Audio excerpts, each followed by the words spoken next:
या बातमीपत्राचे प्रायोजक आहेत Shri Ganesha physiotherapy clinic, sciatica, tennis elbow, frozen shoulder, पाठदुखी, मानदुखी, सांधेदुखी, लकवा, सेरेब्रल पाल्सी, गरोदरपणातील व्यायाम व नंतरचे व्यायाम, लहान बाळांचे विकार, सांधे बदलानंतरचे व्यायाम, सर्व प्रकारच्या हाडांच्या आजारावर तज्ञ डॉक्टर प्रांजली संजय पाटील यांच्या मार्गदर्शनाखाली उपचार केले जातील. एक वेळ अवश्य भेट द्या. क्लिनिकचा पत्ता श्री गणेशा फिजिओथेरपी क्लिनिक, 60 फुटी रोड जवळ, येवला. नमस्कार, आपण पाहत आहात SK9 येवला न्यूज. नगरसूल येथे तालुका पोलिसांनी घातलेल्या छाप्यामध्ये अवैध देशी विदेशी दारूचा साठा जप्त. 2 आरोपी पोलिसांच्या ताब्यात. नाशिक ग्रामीण पोलीस अधीक्षक पदी नव्याने दाखल झालेले पोलीस अधीक्षक डॉक्टर DA स्वामी यांच्या मार्गदर्शक सूचनेप्रमाणे येवला तालुका पोलिसांनी अवैध धंद्यांचे उच्चाटन करण्यासाठी नगरसूल येथे 2 ठिकाणी घातलेल्या छाप्यामध्ये अवैध देशी विदेशीमध्ये साठा जप्त केला आहे. या प्रकरणी 2 आरोपींना पोलिसांनी ताब्यात घेतले असून पुढील तपास येवला पोलीस करत आहेत. SK9 येवला न्यूजसाठी ब्युरो रिपोर्ट, येवला.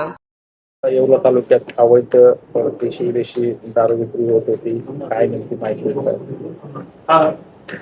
येवला तालुका पोलीस स्टेशन हद्दीत माननीय पोलीस अधीक्षक साहेब तसेच अपर पोलीस अधीक्षक साहेब मालेगाव, माननीय SDPO साहेब यांच्या आदेशाने अवैध धंदे आणि दारू विक्री यांच्यावर मोहीम राबवण्यात येत असून आज रोजी आम्ही आमच्या पथकाने 2 ठिकाणी दारूचे रेड केले असून त्यामध्ये नगरसूल येथील वाडा हॉटेल या ठिकाणी जवळपास 48,000चा देशी विदेशीचा मुद्देमाल आम्ही जप्त केला आहे.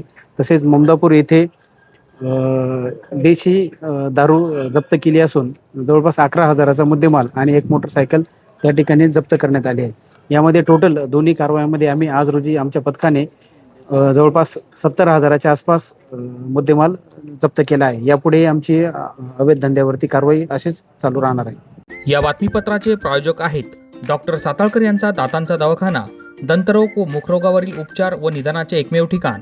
Route canal, digital x ray, smiling designing, वेडेवाकडे दात सरळ करणे, मशीनद्वारे दात साफ करणे, लहान मुलांच्या दातावरील सर्व उपचार, आधुनिक सुविधा उपलब्ध. आजच भेट द्या. गाळा number 41, Ambedkar shopping centre, Vinchur road, शिवसृष्टीजवळ, येवला.